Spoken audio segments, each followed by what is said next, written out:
I pulled into the driveway of Tobias's family home in the quiet suburbs of Chicago with my toolbox ready to help repair the storm-damaged roof. But when his dad stepped out and locked eyes with me, his warm smile made me feel an unexpected attraction that shook everything I thought I knew. Tobias greeted me with a quick hug that felt like home while his mom waved from the porch and called us inside for coffee. We had been dating secretly for over a year now, keeping our love hidden from his traditional family, who would never understand two men together. The roof had leaks after the heavy winds, and Tobias asked me to come as a friend so no one would suspect our real connection. His dad, whose name was Robert, was a retired contractor, and he immediately handed me a ladder with a nod of approval. We spent the morning hauling shingles and securing beams together, the sun warming our backs as sweat mixed with laughter. Tobias worked beside me, his shoulder brushing mine in ways that sent secret sparks through my chest. Robert shared stories about building his own house 30 years ago, his voice steady and kind like a father I never had. By lunch, I felt drawn to his calm strength in a way that confused me, but I pushed the feeling aside, focusing on Tobias. The afternoon brought more work and quiet talks between Tobias and me when his dad stepped away for supplies. We whispered about our future plans for after college, maybe moving to a city where we could be open and free. Robert returned with cold drinks and clapped me on the back, praising my hard work like I belonged there. That evening, as the sun set over the repaired roof, Tobias and I stole a moment alone in the garage. His kiss was soft and full of promise, but we pulled apart quickly when footsteps approached from the house. Robert stood there watching us, his face unreadable for a long second before he simply asked if we were hungry for dinner. The next day, the tension felt thicker as we finished the gutters and Robert worked silently beside us. Tobias grew nervous around his family, his smiles fading whenever his mom mentioned finding him a nice girl someday. I tried to act normal, chatting with Robert about sports and cars, but his steady gaze made my heart race unexpectedly. By the end of the weekend, the house looked almost new, and Tobias squeezed my hand in secret as we packed tools. Robert invited me back the following Saturday to help with the siding, saying he could use another strong pair of hands. I agreed without hesitation, not realizing how deeply that decision would test every part of my life. The weeks that followed brought more visits and more time with Tobias under the guise of house repairs. We grew closer, sharing dreams late into the night after his parents went to bed. Robert began opening up to me about losing his wife years ago and how hard it was raising Tobias alone. His vulnerability touched me in ways I could not explain, and I found myself looking forward to his quiet advice. Tobias noticed the connection too, teasing me lightly, but worry crept into his eyes when we were alone. The drama started to build when his younger sister caught us holding hands in the backyard one evening. She said nothing at first, but the secret hung heavy between us as summer turned to fall. Robert kept inviting me over for more projects, and each time the pull I felt toward his steady presence grew stronger. I told myself it was just admiration for a good man, but deep down something was shifting inside me. Tobias and I argued quietly one night about coming out to his family, but he begged me to wait. The family pressure was mounting as his mom planned family dinners and hinted at setting him up with friends. I felt torn between my love for Tobias and the unexpected emotional bond forming with his dad. The repairs continued, and the house became a place where our hidden love faced its first real test. One crisp October afternoon, Robert pulled me aside while Tobias was inside getting water. He looked me in the eye and said he had seen the way we looked at each other and it did not bother him. His words surprised me, and that unexpected acceptance made my heart swell with hope for the first time. But that hope shattered when his mom walked in on us later that same day, sharing a private embrace. She screamed for Robert, and the confrontation exploded in the living room with accusations flying everywhere. Tobias stood frozen as his parents demanded answers about what was really going on between us. The room filled with tension and tears as the truth finally came out after months of hiding. Robert tried to calm everyone, but his mom was adamant that this could not continue in their home. She insisted Tobias choose between his family and me right there in front of everyone. The pain in Tobias's eyes mirrored my own as the drama reached its peak and everything hung in the balance. Tobias looked at me with tears in his eyes as his mom repeated her demand for him to end things immediately. The family gathered around the kitchen table demanding explanations and loyalty to their values above all else. Robert stayed quiet at first, his face showing a mix of understanding and conflict that tore at my heart. I wanted to speak up and defend our love, but the words stuck in my throat under their stares. Tobias finally whispered that he needed time to think, and the room fell into a heavy, painful silence. That night, I drove home alone, replaying every moment we had shared over the past year in my mind. The next few days passed in a blur of anxious texts and late-night calls with Tobias. He told me his parents had long talks with him about tradition and what the family expected from him. Robert reached out to me separately, saying he wanted to meet alone to talk things through like men. We met at a small park near the house, where he admitted he had suspected our relationship for months. His calm words moved me deeply, and I felt that unexpected pull again, stronger than before. He explained how he had struggled with similar feelings in his youth, but chose family over personal happiness. The conversation left me more confused than ever, because his empathy made the situation even harder to face. Tobias called me later that evening, his voice breaking as he described the pressure from his mom and sister. They had shown him old family photos and reminded him of the sacrifices they made for his future. I listened without interrupting, knowing that any pressure from me would only make his choice more painful. The build-up of drama continued as Thanksgiving approached and the family planned a big gathering. Tobias asked me not to come this year, saying it would be too much for everyone involved. I spent the holiday alone in my small apartment, wondering if our love could survive the growing storm. Robert sent me a text wishing me well and inviting me back to finish the last siding repairs in December.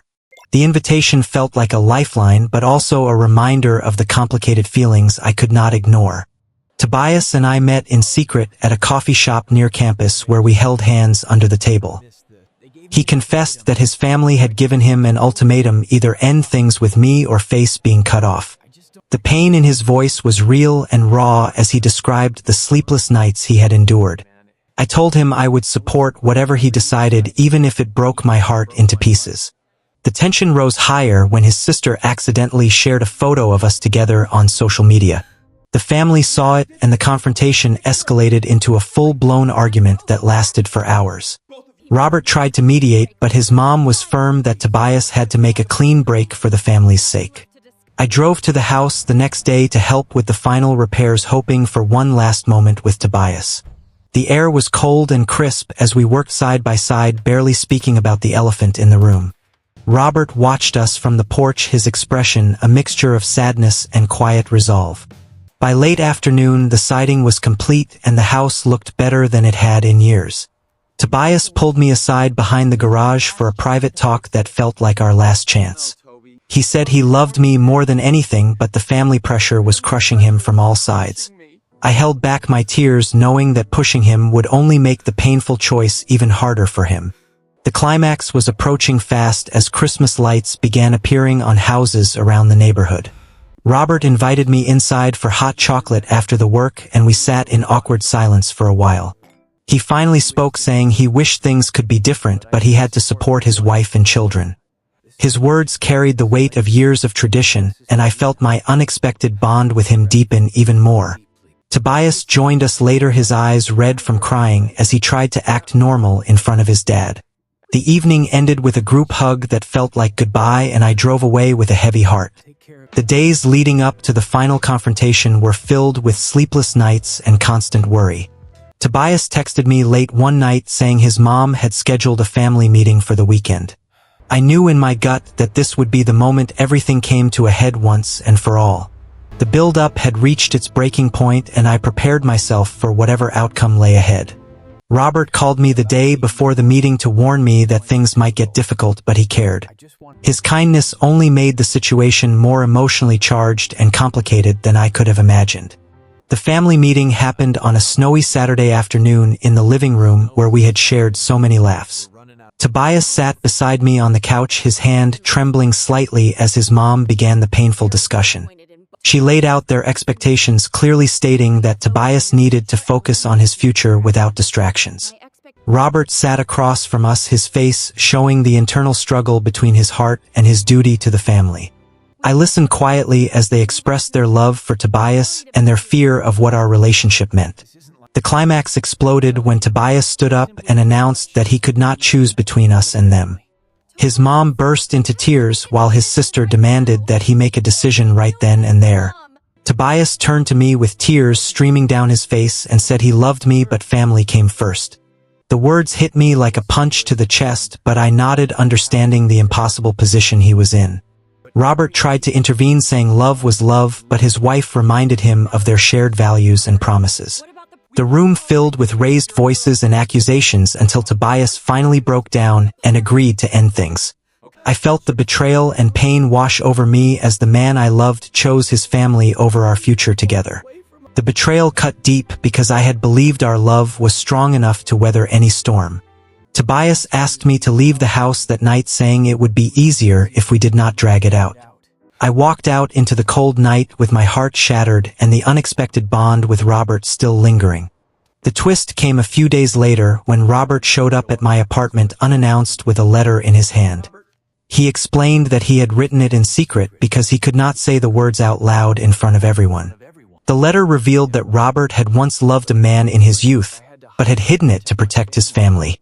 He said he understood my pain and Tobias's choice, but he hoped one day we could all find healing. The revelation flipped everything I thought I knew about the man who had forced the painful breakup. Robert admitted he had encouraged Tobias to follow his heart in private, but the family pressure was too strong. He handed me a small box containing a tool belt he said belonged to someone who lived authentically. The gesture moved me to tears, and I realized the unexpected attraction had been rooted in shared hidden pain. Tobias had left a voicemail the same day saying he was moving out of state for a fresh start. His decision to leave on his own was his way of protecting both of us from further family conflict. I listened to the message over and over, feeling the mix of love loss and reluctant understanding. Robert stayed for coffee that afternoon, sharing more stories that helped me see the bigger picture. He said true love sometimes meant letting go so the other person could find their own path forward. The twist brought a strange sense of peace amid the heartbreak because it showed not everyone was against us. Tobias called me one last time before his flight, saying he would always cherish our time together. His voice was calm and resolved as he wished me well and asked me not to wait for him. I hung up, feeling the finality of his self-imposed departure and the door closing on our chapter. The days that followed were filled with quiet reflection and long walks through the snowy city streets. I thought about the house we had repaired together and how it symbolized the love we built and lost. Robert checked in occasionally with texts offering support without pushing for anything more. His friendship became a quiet anchor in the storm of emotions that followed the breakup. The healing began slowly as I returned to my studies and tried to rebuild my life without Tobias. Friends at college noticed the change in me and offered shoulders to cry on during late-night talks. I started volunteering at a local LGBT center where stories like mine were shared openly and without judgment. The experience helped me process the pain and see that love could exist beyond family expectations. Robert invited me to the house one final time to see the completed repairs in the spring sunlight. We walked around the yard together, talking about life choices and the courage it took to be true to oneself. He hugged me goodbye, saying he was proud of the man I had become through all the hardship. The visit brought closure and a gentle hope that healing was possible even after such deep wounds. Months passed and the leaves turned green again as summer returned to the suburbs of Chicago. I had not heard from Tobias since his departure, but the memories of our time together lingered softly. Robert became a mentor of sorts, sending occasional messages about new projects around the city. His support helped me heal in ways I never expected after the dramatic family confrontation. I focused on finishing my degree and volunteering more at the center where I met new friends. The pain of the breakup faded into a quiet ache that reminded me of the love we once shared. One afternoon, Robert called, inviting me to a small gathering at the house to celebrate the anniversary of the repairs. I hesitated at first, but decided to go, seeing it as a chance for final closure and peace. The backyard was filled with neighbors and family friends laughing under string lights and summer breezes. Tobias was not there, but his sister mentioned he was doing well in his new life across the country. Robert pulled me aside near the repaired roof and thanked me again for all the help I had given. His words carried genuine warmth, and I felt grateful for the unexpected connection that had formed between us. The evening ended with hugs and promises to stay in touch as the sun dipped below the horizon. I drove home that night feeling lighter than I had in months, the wounds finally beginning to scar over. Life moved forward with new opportunities and a deeper understanding of love, loyalty, and personal truth. I dated casually, but no one compared to the depth I had shared with Tobias in our secret time together. Robert remained a steady presence in my life, offering advice without ever crossing any lines. The experience taught me that family expectations could break hearts, but they could also lead to growth. Healing came in quiet moments of reflection and in the support of those who truly saw me. The house we repaired stood as a symbol of both loss and the resilience we all carried inside. I often wondered if Tobias ever thought about us when he looked at old photos or drove past similar homes. The open ending left room for possibility, but I had learned to find peace in the present moment. Robert sent me a final message on the 1-year anniversary of the breakup, wishing me continued happiness. His kindness closed the chapter with grace and reminded me that unexpected bonds could bring light. I replied with gratitude and a promise to visit whenever I was back in the neighborhood. Life felt full again, with purpose and the quiet strength that comes from surviving heartbreak. The story of our love and its painful end became part of who I was without defining my future. Friends at the center shared similar journeys, and we supported each other through the ups and downs. I realized that true healing meant honoring the past while opening my heart to whatever came next. The family that had forced the breakup had acted out of love in their own way, even if it hurt. Tobias had chosen to leave on his own to spare everyone more pain, and I respected his courage. Robert's hidden truth had flipped the narrative and shown me the complexity of human choices. Now, as I stand on my own balcony overlooking the city lights, I feel a sense of quiet acceptance. The journey from that first shocking day at the house to this moment taught me invaluable lessons. Love can be beautiful and devastating, but it always leaves us stronger if we let it. Family ties run deep, yet personal happiness matters too in the balance of life. I have come to terms with the painful choice and the self-departure that changed everything. The unexpected attraction to Robert became a bridge to understanding rather than a source of conflict. Life continues with its twists and turns, but I face them with an open and healed heart. Is it right to sacrifice true love for family expectations? True or false?